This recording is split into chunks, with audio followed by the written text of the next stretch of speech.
Hélène, 5e épisode.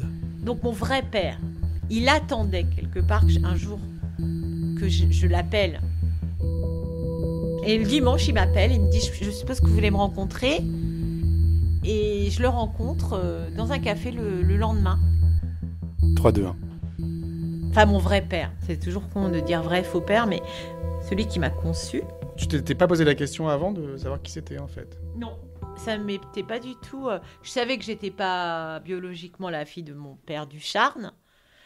C'était clair, il n'y a aucun problème. Et j'avais pas eu la curiosité de le chercher. Et je l'ai revu le lendemain dans un café au Trocadéro. Alors, le souvenir, c'est une couleur. On était dans un bistrot peut-être très doré, tu vois, avec des dorures.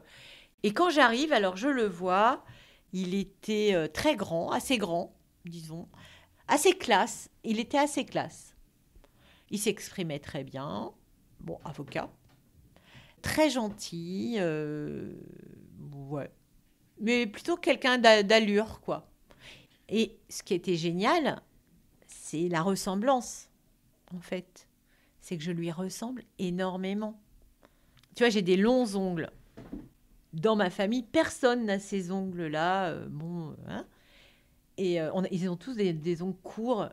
Et moi, petite, je disais, mais c'est marrant, pourquoi j'ai ces ongles-là? Mais tu vois, et quand j'ai vu mon père, quand j'ai vu ses mains, il a ses ongles. Je me suis dit, ah bah ouais, c'est lui. Et lui s'appelle Michel. Et mon deuxième prénom, c'est Michel.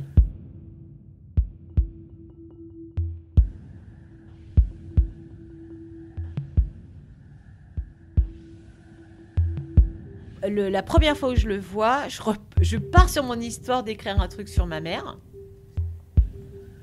Voilà. Donc, je voulais bien confirmer qu'elle avait bien travaillé pour lui et tout. On est une table de café, ça je me souviens. On parle sans du tout évoquer la paternité. Et je lui laisse un petit mot, je me souviens très bien, une petite feuille avec mon numéro de téléphone, en lui disant, si vous souhaitez me revoir ou me rappeler, voilà mon numéro. Et il me rappelle 3 jours après, en larmes. Et là, au téléphone, il me dit, je sais que je suis votre père, je veux vous revoir, vous m'avez bouleversée, j'ai beaucoup de choses à rattraper. Et là, en gros, là, je pars sur mon truc, attention. Ok, on se voit, c'est super de se retrouver et tout, mais on reste quand même chacun chez soi. Moi, j'avais 28 ans à l'époque, hein, donc j'étais quand même une adulte. Donc voilà, pour bien lui faire comprendre que je ne serais pas sa fille. Alors, je lui ai serré la main, je l'ai vouvoyé, ça c'est quelque chose qu'il a toujours voulu que je tutoie, mais pour moi, le vouvoiement, c'était un respect aussi, et puis une distance. J'ai toujours souhaité, et ça c'était très sincère, ne pas déranger mon père dans sa vie. Je n'ai rien revendiqué. Ni un repas dominical, ni un héritage, ni une place dans cette fratrie, ni une reconnaissance. Ça a été toujours très important pour moi de lui dire, et ça je lui ai dit la première fois que je l'ai vu, et j'ai maintenu ça. Moi, je vous rencontre par curiosité, pour mettre un visage sur ce père. Je ne cherche rien non plus vraiment à plus que ça. Je sais pas pourquoi, je me suis dit, il va croire que je veux de l'argent. J'ai tout de suite voulu le rassurer là-dessus. Et puis, il venait, je te dis, déjeuner avec moi. Donc, et je crois que il me semble que c'était les jeudis qu'on déjeunait ensemble. Et il m'offrait un déjeuner. Et il voulait toujours me donner de l'argent. Et je lui dis... Alors, des fois, quand j'étais vraiment fauchée, je t'avoue, j'acceptais. Mais sinon, je lui disais, non, j'aimerais que vous m'offriez, ça me ferait super plaisir, un parfum à mon anniversaire, ça serait top. Et il m'offrait toujours un très beau parfum, enfin Chanel ou je sais pas quoi, un parfum que je ne m'offrais pas. C'est un peu comme un amant, j'ai l'impression. Oui, alors après, je disais toujours ça, c'est que c'était un peu clandestin, parce que lui, il n'en parlait pas à sa femme. C'est le rendez-vous un peu, c'est le truc caché, quoi. Non, il était plutôt dans le secret, mais après, je me suis dit, tiens, c'est marrant quand même, jusqu'où... Parce que moi, j'ai complètement accepté qu'il n'en parle pas à sa femme, pas à ses enfants. Et quelque part, c'est vrai que j'ai reproduit un peu ce que faisait ma mère, en fait. Sans coucher avec lui, évidemment. Mais ce rendez-vous secret, comme ça, enfin, ouais, c'est marrant. Et donc, voilà, il m'a raconté sa vie. Je lui racontais la mienne. Puis bon, voilà. Puis je sais pas, on parlait du quotidien. Moi, j'ai parlé... Je me souviens que je lui parlais de mes histoires d'amour aussi, de mon travail. Lui, il me parlait de sa vie avec sa femme, de ses enfants. Mais quelque part, c'est marrant parce que comme si tu étais proche d'un inconnu total. Je sais pas comment te dire. Et en même temps, on a toujours été dans un rapport très simple. Et est-ce qu'il y avait de l'amour entre vous? Alors, non. Enfin, moi, je pense pas. Alors, de l'amour, après, il y a eu beaucoup d'affection, en fait. Mais je lui avais dit avec ma mère, est-ce qu'il y a eu de l'amour entre ma mère et vous? Et il me dit, non, vous avez été l'enfant du désir, mais pas de l'amour.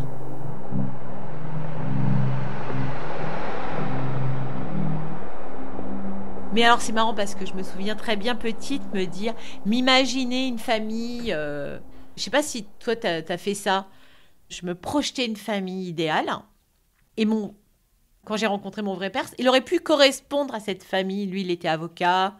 Il avait plein de blé, il a eu des enfants super, qui ont fait des grandes études, brillants, intelligents, tout ça. Donc, ils sont mes demi-frères et sœurs au final. Ça m'a toujours fait rire, en fait, de me dire, tiens, c'est marrant, tu projetais un truc qui aurait pu être réel. Et quand j'ai rencontré mon père, je me suis toujours dit, je suis tombée un peu chez les bidochons, mais avec ma mère. C'était drôle, quoi. C'est marrant de quel côté de la barrière je suis tombée, en fait. Attends, je regarde. C'est ton téléphone. Ah oui, je vais regarder, attends. T'as des messages? Ouais, plein.